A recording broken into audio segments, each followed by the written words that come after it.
Amar é evangelizar. A Web Rádio Meimei apresenta Sementinhas do Amanhã. Bom dia a todos. Como vocês passaram a semana? Estamos de volta com Sementinhas do Amanhã. Hoje quem está aqui, eu sou a Mari. Quem está aqui é o Caio, Miguel. Bom dia, Caio. Bom dia, Miguel. Bom dia. Como vocês passaram a semana, tudo bem? Eu passei bem. Muito bem. Já estão de férias? Estão descansando? Sim. Oba! Todo mundo com nota boa, né? Sim. Muito bem. Então vamos... Talvez. Vamos então continuar o nosso assunto da semana passada? Vamos ou não vamos? Não sei. Vocês falarem também, caramba. Né? O Guga tirou férias do programa, não está mais fazendo abertura. E aí a gente tem... Agora, eu tenho que fazer abertura também. Olha só que coisa, né? Então, vamos lá. Semana passada, a gente começou a falar sobre o princípio, como que chama mesmo? Da... Comunicabilidade dos espíritos. Isso, da comunicabilidade dos espíritos. Então, o último texto que a gente leu... Foi em 93. Foi o texto em que faz mais ou menos um resumo de como foi a evolução dessa comunicabilidade dos espíritos. Como que ela começou, né? Até ela chegar na comunicabilidade do jeito que ela é feita hoje, né? A forma mais, assim... essa comunicabilidade, ela se expressou de uma forma assim, mais reconhecida naquela época como sendo a da psicografia, né, da escrita. Mas essa não é a única forma de comunicação dos espíritos e nós vamos ver isso, se Deus quiser, hoje, né? Nós vamos chegar lá. Então, vamos dar continuidade. A gente terminou aqui falando que essa experiência toda, essa evolução da comunicabilidade dos espíritos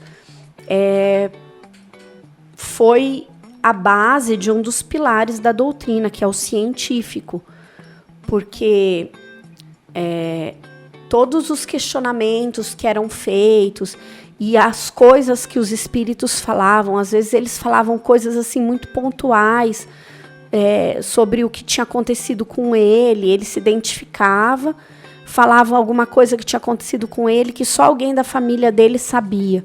Aí depois eles iam lá conversar com a família e descobriam que aquela informação era verdade. Então foi através assim, dessa experiência de depois da mensagem e credibilizar aquilo com alguém da família, que se sustentou a base científica da doutrina, certo? Então, vamos dar continuidade. Miguel, lê pra gente o texto 94, lá do Livro dos Espíritos, por favor.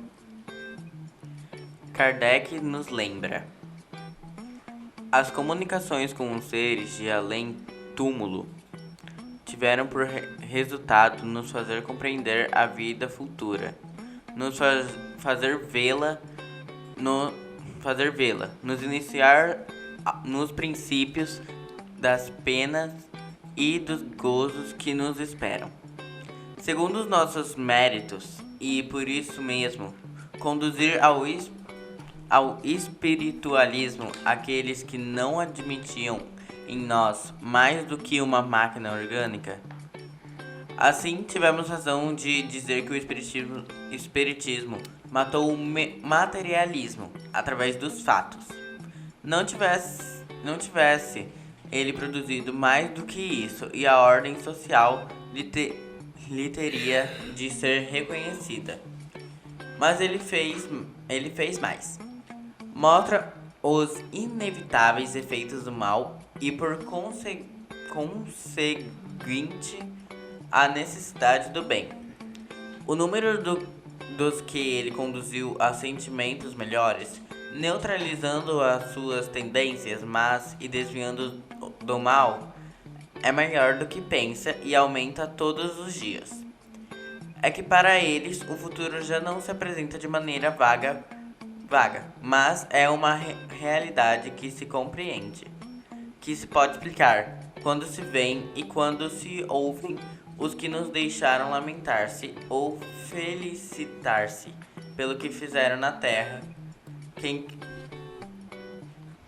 quer que testemunhe isso é levado a meditar e sente a necessidade de se conhecer, de se julgar a si mesmo e de se emendar.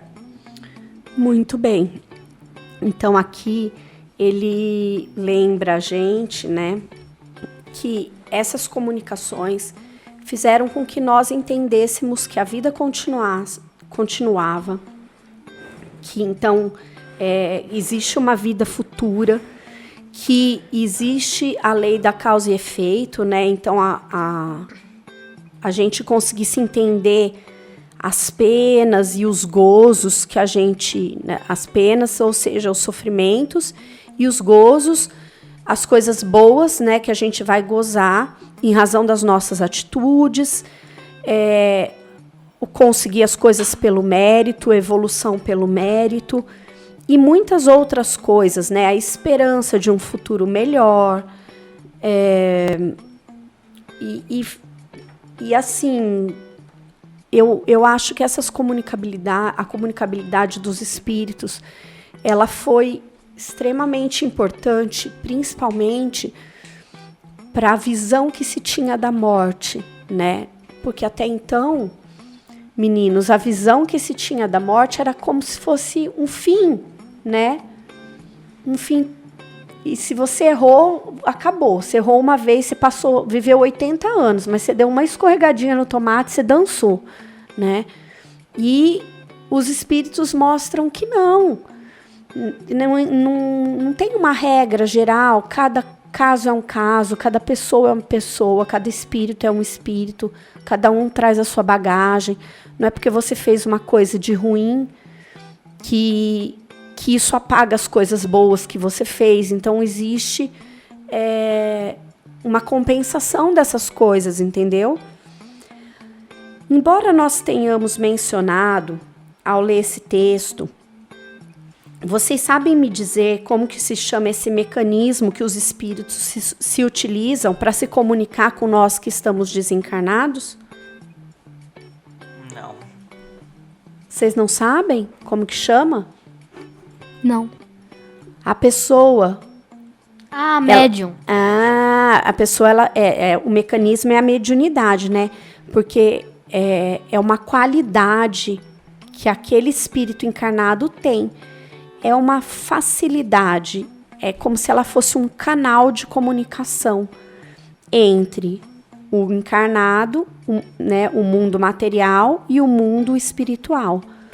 Um canal de comunicação. O desencarnado sintoniza com aquela pessoa e usa do corpo material da pessoa, da força, do fluido daquela pessoa, o fluido vital daquela pessoa, para se manifestar, seja falando, seja escrevendo, e de outras formas que a gente vai aprender aqui. Mas o que é mediunidade? O que é um médium? Qualquer pessoa pode ser médium? Eu pergunto para vocês. A gente já viu que mediunidade é uma capacidade, certo? Sim. É uma qualidade, como se fosse o que a gente chama de dons, né? Cada um tem seus dons. Então, é uma aptidão, uma faculdade que a pessoa tem. Mas todo mundo é médium? Não. Não. Não? É bem poucas pessoas, né? Qualquer um pode ser médium. Se eu falar assim, eu quero ser médium, eu posso? Não. Não. Não é assim que funciona. Não é assim que funciona. Então vamos ler, Caio, lê pra gente o texto 95, para a gente entender direitinho. Ele é lá do Evangelho segundo o Espiritismo, capítulo 24, item 12. Então aí a gente vai entender um pouquinho mais sobre a mediunidade. Lê pra gente. Digamos, antes de tudo, que a mediunidade é inerente a uma condição orgânica, de que todos podem ser dotados, como a de ver, ouvir e falar. A mediunidade é data sem destinação, a fim de que os espíritos possam levar a luz a todas as camadas, a todas as classes da sociedade, ao pobre como ao rico, aos virtuosos como aos virtuosos, para estabelecer no bem, e os viciosos, para os corrigir. Esses últimos não são os doentes que precisam ter médico?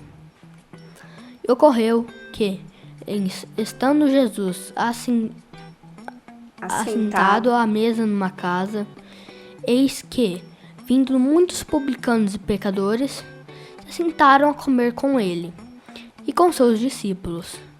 E vendo isto, os fariseus diziam aos seus discípulos: por que come o vosso mestre com os publicanos e pecadores?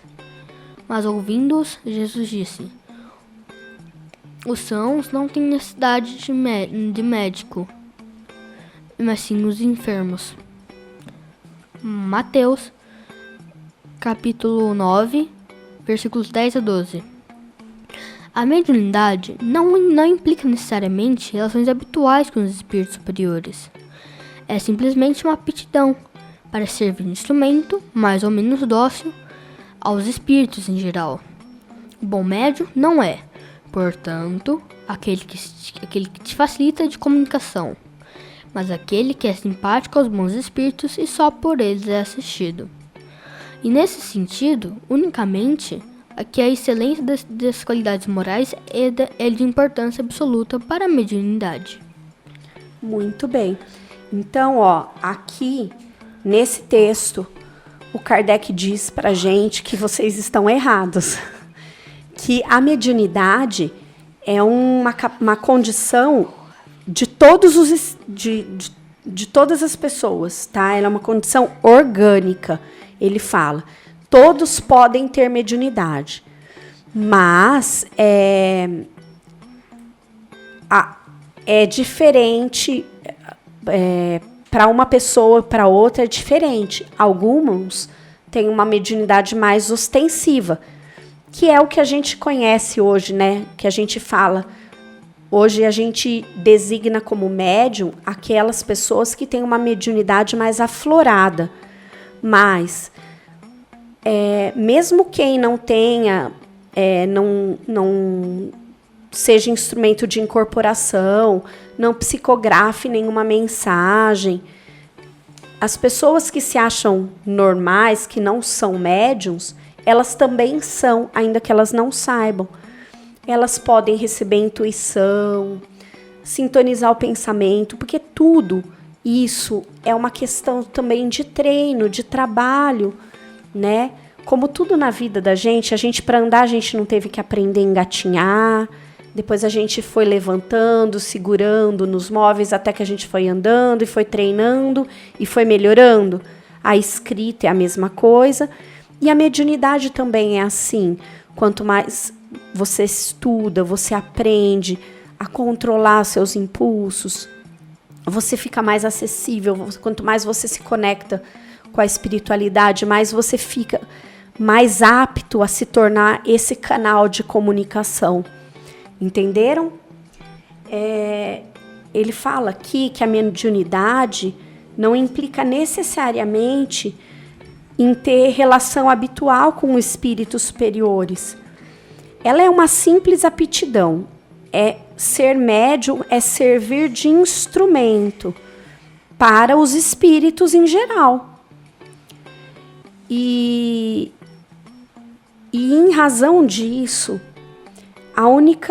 é extremamente importante, ele fala que é nesse sentido unicamente que a excelência das qualidades morais é de importância absoluta para a mediunidade. Então, O que acontece se a pessoa... por que vocês acham que as qualidades morais são importantes? Por que vocês acham que as qualidades morais são importantes para a mediunidade? Para quem é médium? Não sei. O que você acha, Miguel? Isso não sei pensar, né? Eu sei que a primeira reação da gente é a gente dizer que não sabe. Mas vamos refletir um pouquinho sobre isso. Porque, olha, lembra que a gente já falou várias vezes sobre a lei de atração? Sim. Vocês lembram que a gente falou sobre isso? Então, a gente tem que tomar cuidado com o nosso pensamento. Lembra quando a gente estudou lá na evangelização sobre o fluido universal, sobre a força do pensamento, que o pensamento constrói as coisas, que o pensamento ele se locomove muito rápido e que a gente tem que procurar pensar coisas boas, né? E para construir coisas boas, porque tudo que a gente pensa emana energia, emana fluido universal, e isso é que constrói as coisas. Vocês lembram disso? Lembro. Sim. Então disso vocês lembram. Aí, vamos pensar. Se eu tenho boas qualidades morais, eu vou optar por fazer as coisas certas ou as coisas erradas? As Coisas certas. As coisas certas. Eu vou pensar coisas boas ou coisas ruins? Boas. Eu vou falar coisas boas ou ruins? Boas. Coisas boas. Eu vou desejar para os outros coisas boas ou coisas Boas. ruins? Coisas boas. E mais, eu vou agir. A minha forma de agir vai ser como? Correta Correta. ou pela via transversa, assim, desvirtuada? Vai ser Correta. bem correta. Correta. Então, se eu tenho tudo isso, se eu tenho boas qualidades morais, se eu ajo correto, eu penso correto, né? Eu policio os meus pensamentos, eu policio os meus sentimentos para não alimentar coisa ruim dentro de mim, não ficar falando mal dos outros, não ficar praguejando, xingando, e que são coisas que abaixam o nível de pensamento. O que eu vou atrair para perto de mim? Coisas ruins. Não, se eu xingar, sim, coisa ruim. Mas e se eu fizer tudo certinho, o que eu vou atrair para perto de mim? Coisas boas, né? Espíritos bons. Se eu for médium, se eu fizer coisas ruins, que tipo de espírito vai me procurar para se manifestar? Espíritos ruins. E se eu for médium e eu fizer tudo certinho, que tipo de espírito vai me procurar? Espíritos bons. Espíritos melhores, né? Não é lógico que a gente tem gente que pensa assim que lá no centro espírita só vai espírito bom, né?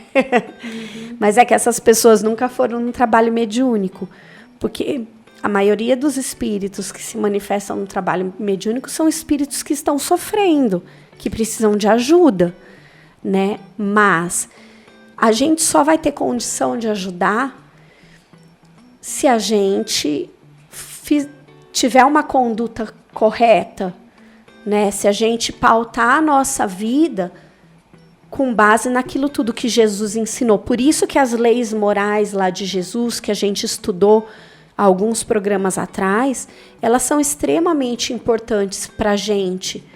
Mesmo que a gente não seja um médium desses mais ostensivos, mas lembra que a gente falou a quantidade de espíritos que tem desencarnado é muito maior do que o que tem encarnado? Vocês lembram disso? Lembro. Então, assim, em volta da gente aqui tem um monte de espíritos.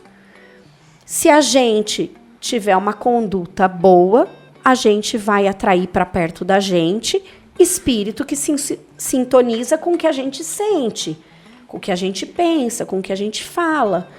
Por isso que é tão importante a gente não ficar, sabe? Eu lembro minha filha, quando ela era mais nova, Miguel, tudo ela xingava.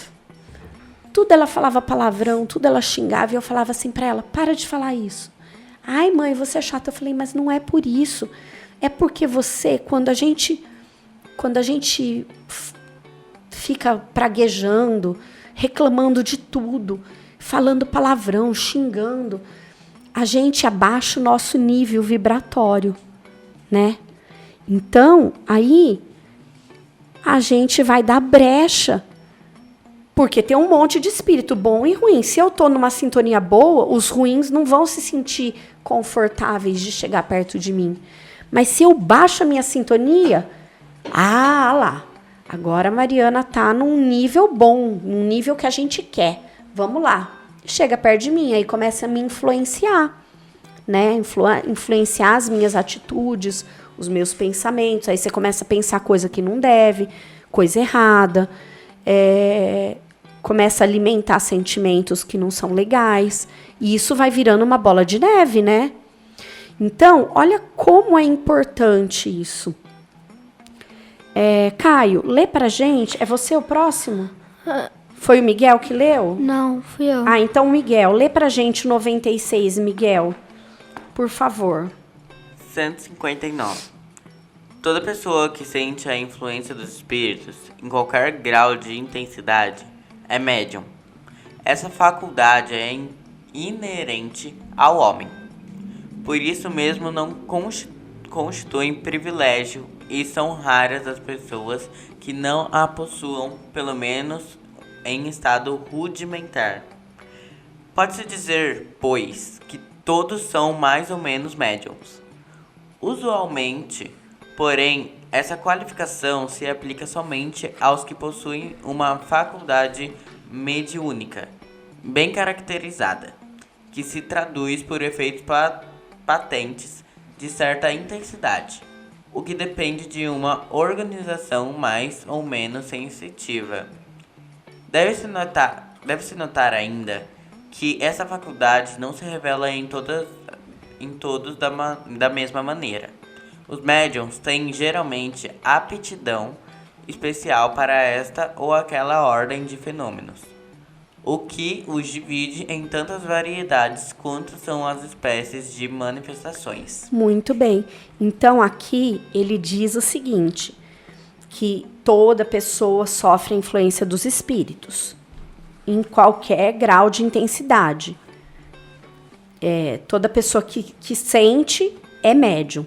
Então, a gente, por exemplo, eu, Mariana, eu não enxergo espírito, não ouço espírito, mas eu sinto a influência, eu sinto cheiro, eu sinto energia. Então, isso é um tipo de mediunidade, né? Então, assim, as minhas faculdades não me permitem, não é uma faculdade mediúnica que me permite ver, que me permite ouvir, mas me permite sentir a energia do lugar, a energia das pessoas, né? Dependendo do lugar que eu entro, eu me sinto mal fisicamente. Olha como interfere, né? Então, mas eu sou médium. Eu vou no trabalho mediúnico? Não, eu não vou, porque eu não consigo, eu não tenho essa aptidão para o trabalho mediúnico, que é aquele trabalho onde normalmente tem manifestação de espírito, assim, mais ostensiva, certo? Então, ele explica aqui que as faculdades para uma pessoa são diferentes de outra pessoa. Então, um sente, um ouve, um incorpora, um psicografa, é médium de cura, né? Faz cirurgia espiritual nas pessoas. E tem várias. Ele diz aqui, olha, que são tantas as variedades que tem muitas espécies de manifestações mediúnicas. É que quando a gente fala assim, médium, a gente pensa só naquele que incorpora, né, que serve de instrumento de fala, para o espírito falar através da fala dele. Mas isso também é uma ignorância nossa, né? Porque aqui eles estão dizendo que existe uma infinidade de tipos de mediunidade. Então, nós vamos deixar para falar disso na semana que vem. O que vocês acham? Vocês têm alguma dúvida? Não. Porque vocês estão tão quietinhos, só eu falei hoje. Não, acontece que eu lembrei que quando que você falou que a Bia falava muito palavrão, né? Então, eu lembrei que uma professora falou um palavrão na escola. Ele falou uma vez, um palavrão. E aí ele foi... E aí jogaram pimenta do reino na boca dele. E não era um pouquinho, era um monte. Quando ele era criança, ele falou palavrão. Quando ele era adolescente. E jogaram a pimenta do reino na boca dele pra ele nunca mais falar? Ele ficou tão desesperado por água, mas o professor segurou ele na sala. Nossa, hein? É torturador esse professor aí, então. Exatamente. Mas você sabe, Caio... Escola antiga, minha gente. Que antigamente eles faziam isso mesmo, Antigamente as escolas eram muito rígidas, né? E eram até abusivos, assim, no jeito. Mas é que assim, Caio, às vezes a gente esquece de policiar principalmente os nossos pensamentos e as coisas que a gente fala. A gente se esquece, a vida da gente é tão louca, tão corrida. A gente tem tanta coisa para fazer. Quando o negócio dá errado, você solta um palavrão assim. Mas até isso é um aprendizado constante, né?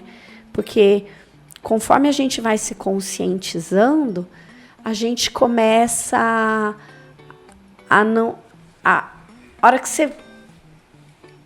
Poxa, falei. Não era para ter falado, eu falei. Na próxima vez, você já vai conseguir parar antes de falar, entendeu? Mas você pensou. Aí depois, na próxima vez, você fala, não vou nem pensar isso. E é assim que a gente vai evoluindo, que a gente vai melhorando. Mas o que vocês têm que ter em mente é que vocês podem ser, todos nós podemos ser médiuns. Então, todos nós temos que nos preocupar em tomar cuidado com o que a gente pensa, com o que a gente sente e com o que a gente fala. Até com as músicas que a gente ouve, viu? Tem muitas músicas que não atraem coisas legais pra gente. Sabiam? Não. Então, Não sabia. Pois é. Não é só a letra da música, até o ritmo da música, às vezes, é um ritmo que perturba, assim, que causa uma desarmonia, sabe? Entendi. Então, gente, vamos terminando por aqui hoje? Infelizmente, o nosso programa está terminando. Queria dar um beijo, um abraço e uma boa semana para todo mundo. Que vocês tenham uma semana abençoada, tá? Tchau. Muito bem. E você, Miguel, o que você quer falar? Gente, obrigado novamente por ter nos ouvido. Eu espero que vocês tenham gostado do conteúdo que a gente trouxe aqui hoje, né? E que voltem na semana que vem. É isso aí. Eu também queria deixar um abraço carinhoso a todo mundo, agradecer pela companhia, pedir muita proteção à espiritualidade, a todos, a família de cada um de vocês que estão nos ouvindo,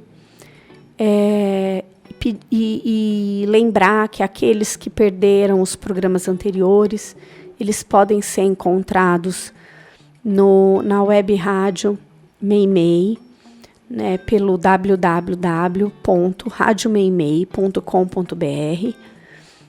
Também tem o aplicativo da rádio, é só procurar lá os podcasts, e encontram todos os programas do Sementinhas do Amanhã, gravados lá, desde a primeira fase, quando a gente falou das parábolas, até toda a programação que já foi feita nessa segunda fase do programa. Então, eu agradeço também a todos e deixo o meu abraço carinhoso, que vocês tenham uma semana de muita luz e que a gente possa se encontrar na semana que vem para mais um Sementinhas do Amanhã. Fiquem com Deus e um beijo.